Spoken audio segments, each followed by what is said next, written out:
नमस्कार दोस्तों, सर्वांग मोटिवेशन चैनल में आपका स्वागत है।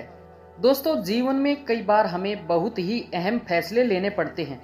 हमें डर रहता है कि कभी हमारा फैसला गलत ना हो, इसलिए हमें जब भी कोई फैसला लेना हो तो हमें बहुत ही सोच विचार कर फैसला लेना चाहिए, वरना हमें बहुत नुकसान उठाना पड़ता है।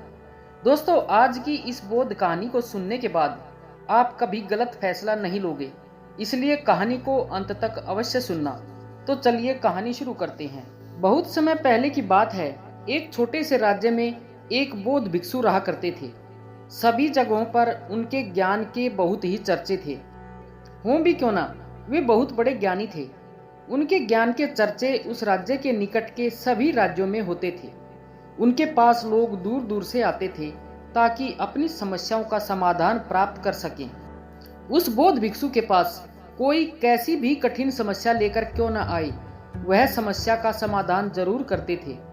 जब भी कोई व्यक्ति अपनी समस्या लेकर उनके पास जाता, वह उस समस्या को बड़े ध्यान से सुनते और उसी में लीन हो जाते, जैसे कि वह उनकी खुद की समस्या हो। समस्या में लीन होते और कुछ देर के लिए अपनी आंखें बंद करते और समस्या के बारे में अच्छे से सोच विचार करते और उसके बाद उसका सही समाधान निकालते। ऐसे में कई लोग उनके बारे में ये सोचते थे कि उनके पास कोई चमत्कारिक शक्तियां हैं, तो कोई कहता दिव्य दृष्टि है, जिससे वह समाधान पूछते हैं और उसके बाद हमें बताते हैं। एक बार एक व्यक्ति ने उनसे यह पूछ ही लिया कि क्या आपके पास कोई अद्भुत शक्तियां हैं या कोई दिव्य दृष्टि है, जिससे आप हमारी किसी भी समस्या का समाधान देख पाते हैं या फिर पूछ कर बताते हैं। उस व्यक्ति की बात सुनकर वह बौद्ध भिक्षु जोर जोर से हंसने लगे। उसने उस व्यक्ति की बात का कोई जवाब नहीं दिया। एक बार जिस राज्य में ये बौद्ध भिक्षु रहते थे, उस राज्य में एक अजीब सी घटना घटी। उसी राज्य के एक गांव में एक बूढ़ी औरत रहा करती थी, जो अपने पूरे घर में अकेले रहती थी। उसका इस दुनिया में कोई भी न था। उसके पास छोटा सा खेत था, जिसमें वह काम करके अपने भोजन की व्यवस्था कर लिया करती थी। एक बार उस राज्य से होकर 4 मित्र अपने घर की ओर जा रहे थे। वे लोग अलग अलग गांव के रहने वाले थे, लेकिन एक साथ काम करने की वजह से वे मित्र बन गए थे। वे लोग 1 साल से दूसरे गांव में काम करके पैसे इकट्ठे करके अब अपने घर जा रहे थे। यह बात बहुत पुराने जमाने की है, जब लोग पैदल ही यात्रा करते थे, इसलिए वे चारों मित्र पैदल ही यात्रा कर रहे थे। वे चारों मित्र अपने अपने धन को इकट्ठा करके अपने गांव की ओर जा रहे थे। उन चारों ने अपना अपना धन अलग अलग एक पोटली में रखा था। उस पोटली में उन सबकी सारी कमाई थी। तभी उन चारों मित्रों में से एक मित्र कहता है कि मित्रों, इस तरह हम अपना धन अलग अलग रखेंगे तो चोरी हो सकता है। क्यों न हम अपना धन एक ही पोटली में रखें, जिससे हम सभी ध्यान दे सकेंगे और हमारा धन सुरक्षित रहेगा। और जब हम अपने गांव के नजदीक होकर अलग होंगे तो वहां पर हम अपना अपना हिस्सा अलग कर लेंगे। उन तीनों मित्रों ने उस युवक की बात मान ली और वे सभी मिलकर अपना धन एक ही पोटली में रख देते हैं और अपने गांव की ओर बढ़ते हैं। चलते चलते काफी समय बीत चुका था और अब रात होने वाली थी। तभी आगे बढ़ते हुए उन्हें एक घर दिखाई दिया, जहां वही अकेली बूढ़ी औरत रहती थी। रात्रि का समय भी हो चुका था और इन चारों मित्रों को ठहरने के लिए कोई जगह भी चाहिए थी। इस पर उन चारों मित्रों ने मिलकर योजना बनाई कि वे इसी घर में रात बिताएंगे। उन चारों लोगों ने उस घर की ओर बढ़ते हुए दरवाजा खटखटाया। तब उस बूढ़ी औरत ने दरवाजा खोला और उन मित्रों में से एक ने हाथ जोड़कर कहा, माताजी, हम अपने गांव की ओर जा रहे हैं, लेकिन रात हो गई है और हम इतनी रात में सफर नहीं कर सकते। हमारी आपसे विनती है कि आप हमें एक रात यहाँ ठहरने की अनुमति दें। सुबह होते ही हम चले जाएंगे। बहुत सोच विचार करने के बाद वह बूढ़ी औरत कहती है कि तुम सभी आज रात के लिए यहाँ पर रुक सकते हो। बूढ़ी औरत ने सबके लिए खाना बनाया और उन्हें पेट भरकर खिला दिया। उसके बाद उन मित्रों ने धन की पोटली उस बूढ़ी औरत के हाथ में थमा दी और कहा कि माताजी, इस पोटली में हमारी साल भर की कमाई है।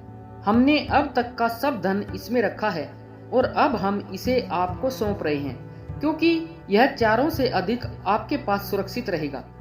हम बस इतना चाहते हैं कि यदि हम चारों में से कोई एक व्यक्ति लेने आए तो आप इस पोटली को मत देना जब तक हम चारों एक साथ लेने ना आए। तब वह बूढ़ी औरत कहती है कि ठीक है बेटा, जब तुम चारों एक साथ मेरे पास इस पोटली को लेने आओगे तभी मैं इस पोटली को दूंगी। वह धन की पोटली उस बूढ़ी औरत को देकर चारों मित्र बेफिक्र हो जाते हैं और अब उनका धन सुरक्षित है और वे लोग खाना खाकर गहरी नींद में सो जाते हैं। अगली सुबह जब वे चारों उठते हैं तो सभी लोग अपनी आगे की यात्रा के लिए तैयारियां शुरू करते हैं। उन चारों दोस्तों में से एक दोस्त थोड़ा सा बदमाश था। वह अपने उन मित्रों से कहता है कि भाइयों, इस बूढ़ी औरत ने हमारी रात भर खातिरदारी की है, हमें भोजन कराया है, सोने के लिए अच्छा बिस्तर दिया है, रात को सर ढकने के लिए छत दी है और हमने अब तक उसके लिए कुछ नहीं किया। वह बूढ़ी औरत अकेले ही खेतों में काम कर रही है। क्या हम सभी यहाँ से जाने से पहले बूढ़ी औरत की मदद नहीं कर सकते? उस बदमाश दोस्त ने मन ही मन यह योजना बना ली थी कि वह किसी तरह से भी उस बुढ़िया से पोटली हासिल करके ही रहेगा। बाकी के तीनों मित्र उसकी बातों में आ जाते हैं और वे सभी मिलकर उस बुढ़िया की मदद करने अर्थात खेतों में काम करने के लिए चल पड़ते हैं। वे सभी मिलकर खेतों का काम कर रहे थे। काफी देर तक काम करने के बाद वह बदमाश दोस्त अपने बाकी तीनों मित्रों से कहता है कि मित्रों, मुझे जोरों से प्यास लग गई है, मैं जरा उस बूढ़ी औरत से पानी मांग कर लाता हूँ। वे बाकी मित्र भी अब काफी थक चुके थे, उन्हें भी जोरों की प्यास लगी हुई थी, इसलिए वे तीनों मित्र उसे वहां से जाने के लिए कह देते हैं, साथ में पानी लाने को कहते हैं। जैसे ही वह बदमाश दोस्त उस बूढ़ी औरत के पास पहुंचता है, वह उस बूढ़ी औरत से कहता है कि माताजी, अब हम यहाँ से जा रहे हैं, कृपया करके हमारे धन की पोटली वापस दे दो। इस पर वह औरत कहती है, नहीं नहीं, जब तक तुम चारों एक साथ ना हो तब तक मैं वह पोटली किसी को नहीं दे सकती। तुम ही ने कहा था कि जब तक हम चारों एक साथ ना हो तब तक यह पोटली किसी को नहीं देनी है। तभी वह बदमाश उन तीनों की तरफ इशारा करते हुए कहता है कि ठीक है, तो बाकी के तीनों मित्रों से भी पूछ लेते हैं। बदमाश मित्र का इशारा जब उन तीनों मित्रों ने देखा तो उन तीनों ने सोचा कि हमारा मित्र हमारे लिए पानी लाना चाहता है, इसलिए वह हमसे आज्ञा मांग रहा है।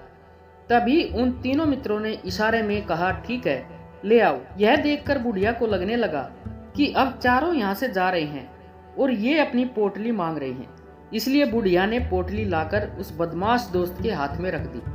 उस बदमाश दोस्त ने पोटली को हाथ में रखा और पीछे के रास्ते से वहां से चला गया और बाकी के तीनों मित्र काम में व्यस्त रहे। कुछ देर बाद जब वे खेतों में काम करके बुढ़िया के पास लौटते हैं और कहते हैं कि माताजी, हमारा मित्र अभी पानी लेने के लिए आया था, वह कहाँ गया? इस पर वह बुढ़िया कहती है, क्या वह पानी पीने आया था? पर वह तो कह रहा था कि हम चारों जा रहे हैं, कृपया करके हमारी धन की पोटली हमें थमा दे। तीनों बड़े हैरान होकर उस बुढ़िया से कहते हैं कि माताजी, भला हमने कब कहा कि हम पोटली मांग रहे हैं? हमें तो प्यास लगी थी, हमने पानी के लिए इशारा किया था। तभी बूढ़ी औरत उन तीनों से कहती है, परंतु वह तो पोटली लेकर जा चुका है। तभी वे तीनों मित्र माथा पकड़कर रोने लगते हैं और कहते हैं, माताजी, उसमें हमारा सारा कमाया हुआ धन था, वह अकेले लेकर भाग चुका है। हमने तो आपको कहा था कि जब तक हम चारों एक साथ ना आए तब तक आपको वह पोटली किसी को नहीं देनी है, फिर आपने ऐसा क्यों किया? इसमें तो सरासर आपकी ही गलती है। हमने आपको वह पोटली उसकी हिफाजत के लिए दी थी और आपने उसे एक ऐसे हाथों में दे दिया जिसने हमारा सारा धन लूट लिया। हम बर्दाश्त नहीं करेंगे, हम राजा के पास जाएंगे और राजा से आपकी शिकायत करेंगे, न्याय की मांग करेंगे। अब तो इस बात का फैसला राजा ही करेंगे। तीनों नौजवान क्रोधित होकर राजा के दरबार में पहुंच जाते हैं और अपनी सारी समस्या उस राजा को बता देते हैं। जब वह राजा उन तीनों नौजवानों की बातें ध्यानपूर्वक सुनता है तो वह तुरंत ही बुढ़िया को राज्य दरबार में पेश होने का आदेश देता है। राजा के आदेश पर राजा के सैनिक तुरंत ही उस बुढ़िया को राज दरबार में पेश करते हैं और राजा भरे दरबार में उस बुढ़िया को दोषी करार देते हैं और कहते हैं कि तुम्हें वह पोटली उस अकेले व्यक्ति को नहीं देनी चाहिए थी। जब उन्होंने तुमसे कहा था कि जब तक वे चारों एक साथ इस पोटली को लेने ना आए तब तक तुम्हें वह धन किसी को नहीं देना चाहिए था। इसमें तुम्हारी गलती है और अब तुम्हें हर्जाना भरना पड़ेगा। तुम्हें इनका धन लौटाना होगा।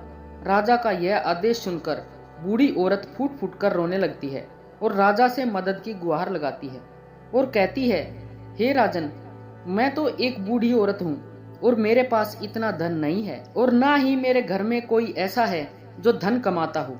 मेरे पास इतना धन नहीं है कि मैं लौटा सकूं।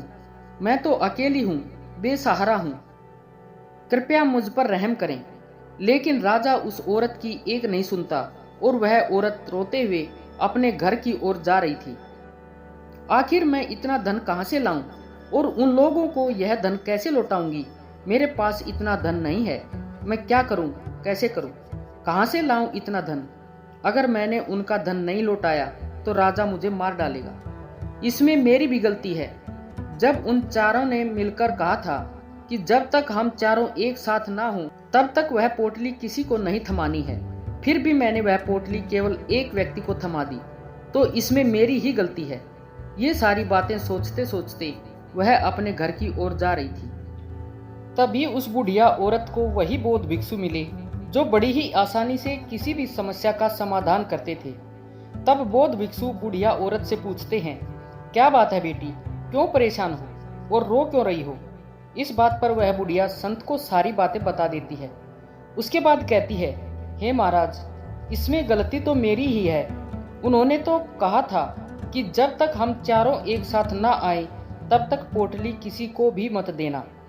लेकिन मेरी बुद्धि भ्रष्ट हो गई थी, जो मैंने पूरा धन किसी एक व्यक्ति को दे दिया और वह उनका सारा धन लेकर चला गया।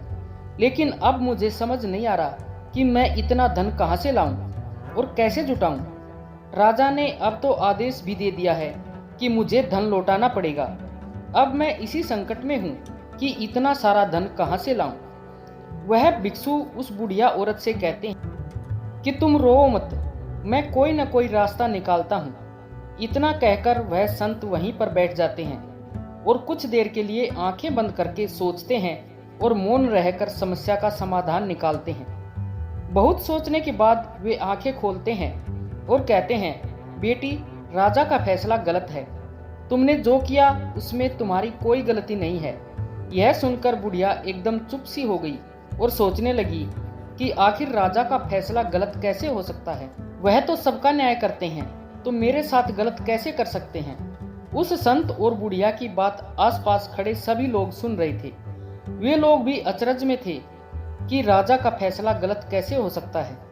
उनकी बातें सुन रहे वहां खड़े लोग बोले कि राजा कैसे गलत हो सकते हैं, इस बुढ़िया ने ही गलती की है, चारों का धन एक को ही दे दिया।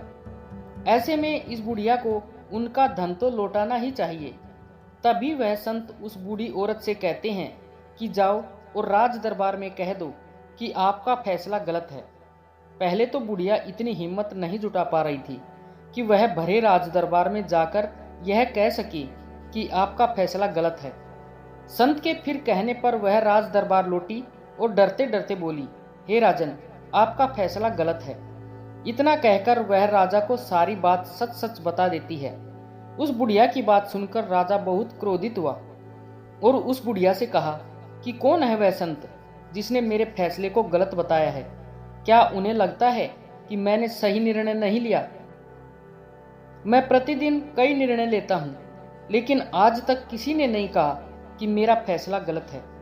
आगे राजा ने कहा, ठीक है, उस संत को बुलाओ और उन्हें न्याय करने देते हैं। अगर उस संत ने सही फैसला नहीं सुनाया तो मैं उन्हें फांसी की सजा दे दूंगा। राजा ने तुरंत ही अपने सैनिकों को आदेश दिया कि जाओ और उस संत को लेकर आओ। यह बात सारे नगर में फैल गई थी। सभी यह जानने को उत्सुक थे कि आखिर वह संत कौन है जिसने राजा को कहा है कि उनका फैसला गलत है और अब वे खुद इसका न्याय करने आ रहे हैं। वे सैनिक कुछ देर बाद उस संत को लेकर राज दरबार में पहुंचे। राज दरबार में सभी लोग उपस्थित थे। उन संत को देखकर राजा कहते हैं, महाराज, आपको ऐसा क्यों लगता है कि मैंने जो फैसला सुनाया है वह गलत है? इस बुढ़िया ने यह वादा किया था कि वह चारों लोगों की उपस्थिति में ही धन की पोटली देगी, लेकिन इसने सिर्फ एक ही व्यक्ति को धन की पोटली थमा दी। इसने अपना वादा तोड़ा है। इसे एक व्यक्ति को धन नहीं देना चाहिए था, अब इसे बाकियों का धन लौटाना पड़ेगा। वह उनका सारा धन लेकर भाग गया, तो इसमें इसकी गलती हुई ना। अब इस बूढ़ी औरत को ही बाकियों का धन लौटाना पड़ेगा, तो मेरा फैसला गलत कैसे हुआ?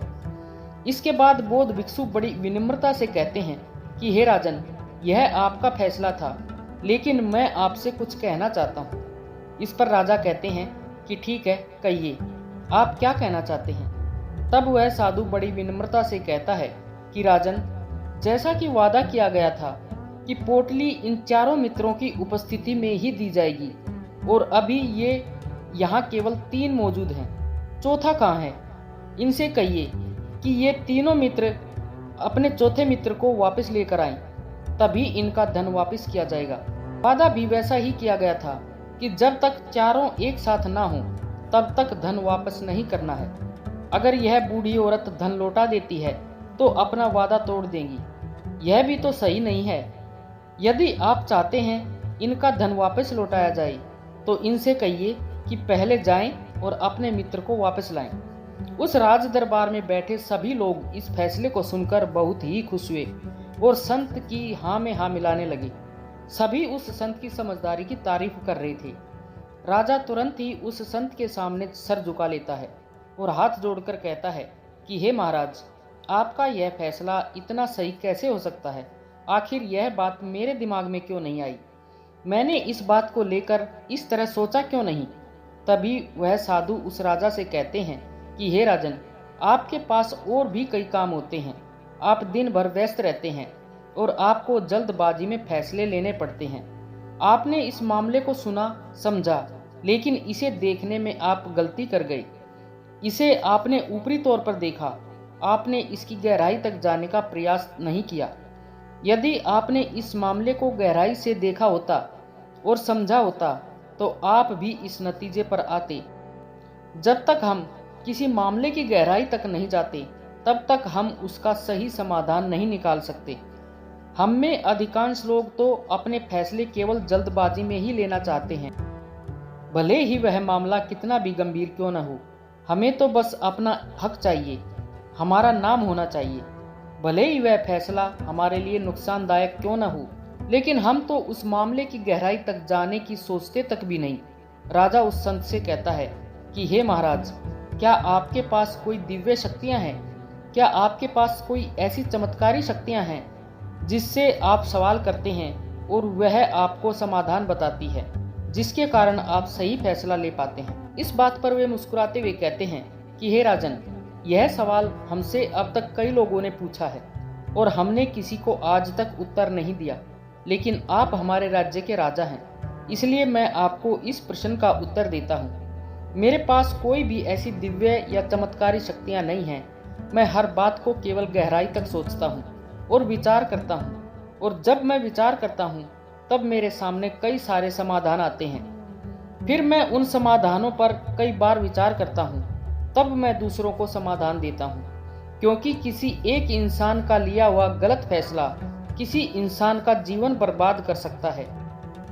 एक लिया गया फैसला सही हुआ तो जीवन अच्छा हो सकता है, और एक गलत फैसला जीवन को नरक बना सकता है। इसलिए फैसले छोटे हों या बड़े, हमें मौन रहकर समझदारी से लेने चाहिए। अगर आप मौन रहकर किसी फैसले पर विचार करते हैं तो एक सही समाधान निकलकर सामने आता है। दोस्तों, इस कहानी से हमें सीखने को मिलता है कि सही फैसला लेने की क्षमता हमारे जीवन में सफलता हासिल करने के लिए जरूरी है। हम सभी की जिंदगी में कई बार मुश्किल से मुश्किल घड़ी आती है, तो कभी हमें बड़े फैसले लेने होते हैं। उस समय हमें पता नहीं होता कि यह फैसला हमारे जीवन पर कैसा प्रभाव डालेगा, हमारे जीवन में खुशियां लाएगा या मुसीबत। कई बार तो ऐसा भी होता है कि हम समझ ही नहीं पाते कि क्या निर्णय लें जो उचित होगा, क्योंकि एक सही फैसला या निर्णय हमारी जिंदगी सुखमय बना सकता है और एक गलत फैसला हमारे जीवन को नरक बना सकता है। ऐसे में सही फैसला लेने की क्षमता हमारे जीवन में सफलता हासिल करने के लिए जरूरी है। आशा है कि आपको इस कहानी से बहुत कुछ सीखने को मिला होगा। कृपया अपने सुझाव कमेंट में ज़रूर बताएं और अगर वीडियो अच्छी लगी हो तो वीडियो को लाइक व शेयर अवश्य करें और चैनल को सब्सक्राइब करना ना भूलें। धन्यवाद।